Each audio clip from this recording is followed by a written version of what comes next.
What is up, guys? Back here again. This time with an album review. I know I haven't been on here for a while. Didn't really have computer access. Now I do. So we're coming with you an album review. I've wanted to do an album review for a while now, actually. And I told myself I would start with Coheed Cambria's The Aftermath Ascension when it came out.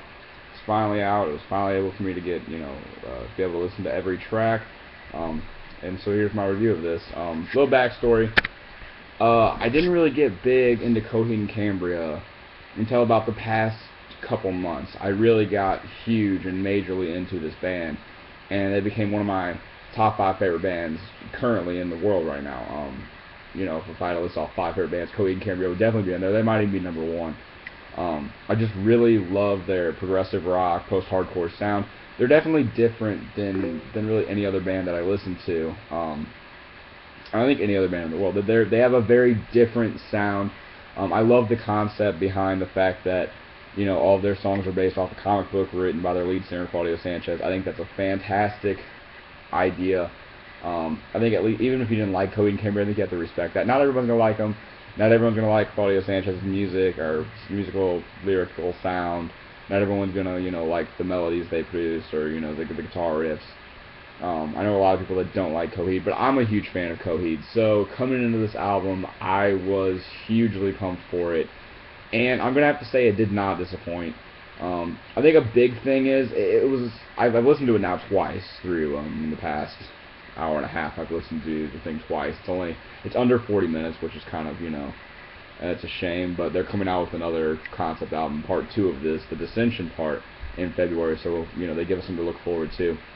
The thing with Coheed Cambria, I will tell everyone that wants to ever listen to them, is you have to listen to the songs more than once. You'll never really get, the full enjoyment out of a song just listening to it one time, because you'll just miss stuff. That's the thing. They're very advanced in their songwriting. They're very advanced in their guitar riff writing and everything like that. And their stuff is so different that it may take you a while to really appreciate and fully enjoy the value of the song they're portraying to you. And that was a big thing for me. I enjoyed the album the first time I heard it, but it wasn't really great. I mean, I didn't think it was all that great. I thought it had 1 or 2 pretty good tracks. The second time I enjoyed it a lot more. So let's just get right into it. Let's get right into the review. It starts with The Hollow, which is basically just their everyday intro song. They have an intro song for everything. By the way, this only has 9 tracks, and one of them is an intro song, so it is kind of short. Nothing bad with this. I can't really even review this. It's just an intro. If you watched the YouTube preview for their album, this is the same thing they played over their YouTube preview. So nothing really great here, nothing bad. I can't nitpick. I mean, I wish they would have had another song there, but oh well. Then we get into their first bridge series, The Key into the Extraction, Part 1, Domino the Destitute. I'm going to have to say this is probably the best song on the entire album. And the whole bridge of songs, the whole Key into the Extraction, is probably the best part of the entire album too. This song is fantastic. Coheed Cambria is known for making a lot of epic style songs like Welcome Home and Keeping Secrets Silent 3, The Crowing, or I don't even know how to pronounce it. I'm sure I'm going to get flamed for that. But they're known for making really long tracks that build and build and build to some kind of epic conclusion. Everything Evil is another one of them. And this is right along the lines of that. It's just a really brutal song. Just the guitar is fantastic. I love the guitar. I love Claudio's vocals in this song. I just think this song is great. It's the only really truly long song in this. The clock's in at almost 8 minutes. The only other song that comes close to that is Evagria The Faithful, which is only about 6 minutes and 20 seconds. So, but yeah, this is probably the best song on the entire track. I think this would be in probably, maybe not top 5, but definitely top 10 Coheed songs. For me personally, I really enjoyed this song. I really loved that it never had a lull in it. It was complete the entire time. I don't know. It brought you into it the entire time. It didn't let you go until the song was finished. If you know what I'm saying. Like, I was invoked in the song the entire time. I listened to it. I was never bored. I was always there in the song. I enjoyed basically every part of the entire song. That's all I can say about the song. The song is fantastic. Then we go into The Afterman, which I think, yes, is the second shortest song on this. Second shortest song on the entire thing. This is really good too. It's totally different than Domino the Destitute. It's very, it's kind of upbeat, but it's supposed to be saddening, if you get what I'm saying. It's kind of like Float On by Modest Mouse, where it's a really sad song, or it's upbeat, but then like you watch the video and it's like killing sheep. It's kind of like this, like he's talking about his friend dying and how he loves him dearly, and he's saddened by it, but it's got an upbeat sound. But it's got a soft sound too. It's not brutal and blaring like Domino the Destitute. It's softer, much softer, and it's definitely it's very good, I think, to have these songs back to back, because they're totally polar opposites. But I think it makes the sound when you're listening to it in a row better. You're like, well, I just heard a blistering song, now let's hear a soft song. It makes that soft song better. You're listening to it more because of the fact that it's different. It's not just like I would say like something like Slayer. Slayer plays basically the same. All their songs kind of sound the same. I went and saw Slayer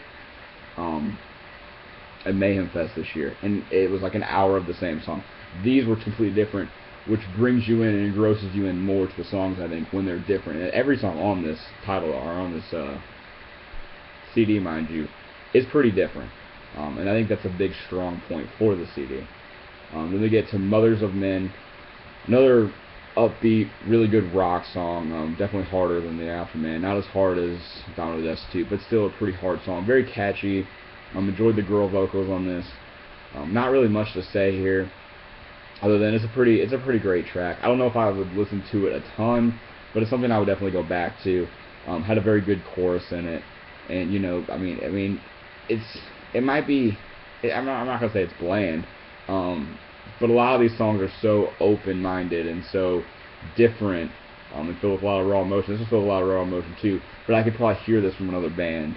I still think it was a great track, but I'm saying another band could come up with this. It wasn't out of the scope, which is what you expect from Coheed, but it was still pretty good. Good Night, Fair Lady was the next song on this. Basically I guess, A Favor House Atlantic or Feathers type song on this thing. Really upbeat, kind of a love story, cheery, very catchy as well. You know, everything you love from, you know, the upbeat Coheed songs that we all know. Then we get into Key into the Extraction 2, Hollywood the Cracked. I honestly think this would have been a better single. I think Domino the Destitute is the best song on the track. I think Hollywood the Cracked would be better for a more broader audience. If you wanted someone to listen to Coheed, I think you might show them this song more. Mainly because it's less than half as long. It's only 3 minutes and 30 seconds. And it's got a good raw sound. If you want, you know, to introduce someone to Coheed's good raw sound, you show them this song, then maybe you go back and show them Domino the Destitute. You know, I just think maybe it would have been a little better. I didn't really like this song the first couple times I heard it. I really liked it. I really enjoyed it the last couple times, though. It's kind of grown on me. It's one of their catchy, you know, tracks where you can sing the Hollywood part, and you know that's something that all Coheed albums have. They always have some catchy style song on here, and this is the one that really stands out as a really, really catchy song. We get into Key into the Extraction 3, Vic the Butcher. This is either probably my second or third favorite track on the entire album. Really enjoyed this. It was definitely my second favorite the first time. Now I think Key into the Extraction 4 might be a little bit better. But yeah, I liked this. It's a little short. It says 5 minutes and 48 seconds. It's really only like 4:30, and that's one of the problems I had. I was really into the song, really hoping for them to have, you know, a good final minute of conclusion. And this is, I think, part of my problem. I don't know if I liked this or disliked this. At the end of a lot of these songs, there's like a storyline part where they play, you know, people talking, or they play, you know, you hear a loud crowd. And this one, they played, you know, the robot. They played music over a robot talking, or the All Mother, I should say, talking about how Key into the Extraction 4 is coming up on the screen, or his heart is beating at 90 minutes per second, whatever, or like MPS or whatever. And like, I don't care about that. I'd rather just hear Coheed play a good song through and through.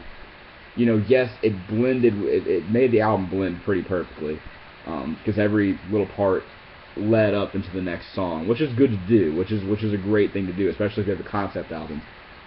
But it kind of took away my enjoyment a little bit. I was really upset because I really did like the Vic the Butcher song. I really did enjoy this song. It sounded a lot like Domino the Destitute. It was probably not as, it wasn't as rough and raw. It wasn't as brutal. It was a little quieter, but it still had a lot of good parts. It had a good chorus as well. It had, it's just a really good song. This is probably the song that's most like another song on this, and that it's most like Down to the Destitute, but it's still really good. It's still got enough differences and nuances to be a standalone track. Then we get into Key into Extraction 4, Evagria The Faithful.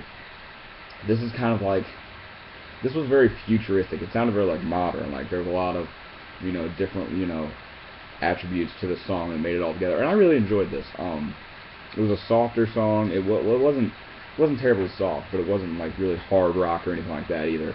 I really liked this. I really liked the melody going on. I really liked Claudia's vocals again in this song. I think it was great. I really love the lyrics of the song too. I love the lyrics of a lot of these songs. A lot of these songs had really great lyrics, by the way. They all were. This whole album was very dark and gritty and raw, especially with the lyrics. It was very dark and dim and deep, and it didn't seem like an Ascension at all. It kind of seemed like this should have been the Ascension, because everything seemed like it had like a really dark undertone to it, like something like big and bad was like in the background that you couldn't quite see, but you kind of knew it was there. They were like hinting at some deep dark thing in all of these songs, especially the Key into Extraction songs. They all had like a little hint of darkness in them, and I'm going really dark on this, but they all had a hint of something bigger, I guess. Not something bigger, but there was I don't know how to explain it. Just basically it's deep and dark. There wasn't anything necessarily bad or anything going on, but you could tell there was like maybe some corruption or something. I don't know. I just felt the album was really dark and raw, and it seemed like all these songs had a hint of like madness. I guess madness is a good word. They all had a hint of madness in them, and it definitely showed through. This song, like I said, probably my second favorite song on the entire album. Really liked this. Really enjoyed this. This is actually one of the least dark songs probably on the album. Very modern, very progressive sounding, very new, futuristic sounding too. I enjoyed it. It wasn't it wasn't the Key in the Glass or anything. Like it wasn't that like like really smooth sounding track, but it was still pretty good. And I feel like that's kind of the one, like, it was actually the Light in the Glass, not the Key in the Glass. I'm not saying the Key in the Glass. The Light in the Glass, which is a very soothe sounding mostly the whole way through, and then it like picks up. This one just had a pickup the whole way through, but never really reached super high lengths. Anyway, I'm talking way too long about some of these songs. And then Subtraction, the final song on the track. Another soft sounding song. Kind of reminded me of Always and Never from Good Apollo 1, which is the song I pulled up from the home. It was different sounding. Claudia's vocals were very different on this. Not really much to talk about there. It was probably one of my least favorite tracks in the album. I didn't really enjoy it that much. It was soothing. It was a nice like send off, but it was nothing that I'm really gonna remember later. But anyways, that's my review. If I had to give this album a score, I'd probably give it about an 8.5. I thought it was really, really good. I think the first time I would have given it like a 7, but I think looking back, listening to it all over again, I think that it just flowed much better the second time. That's the thing with Coheed, you catch more the more you listen to it than you did the first time. It just gets better and better usually the more you listen to it, unless you over-listen to something. When you over-listen to something, it's never that good. But I really thought this was a great album. It was a great concept album in that it kept, it told the story it was trying to tell. It was a very deep, dark story when you look at it. All the pieces together, all the little parts at the end of each song that led into the next song. But like I said, most of the songs were really deep, dark, gritty, and raw. So if you're into that kind of style, I mean, it wasn't grungy or anything. Like the sound wasn't grungy. It was definitely progressive rock, and the riffs were definitely fantastic. But it just had like a really dark undertone. I guess like a kind of like a sound of madness to it. Not like there's something bad going on or anything. Which who knows the story? Who knows where they're going to take the story next? But there was definitely. I feel like they're leading up to something pretty big with Ascension. So there's gonna be some great tracks on there. I don't know if they'd be dark or maybe I don't know what they're leading to honestly. But like I said, 8.5, Coheed Cambria, The Ascension Afterman, or The Afterman Ascension. Go check it out. That's what I would do. That's my review. There you go.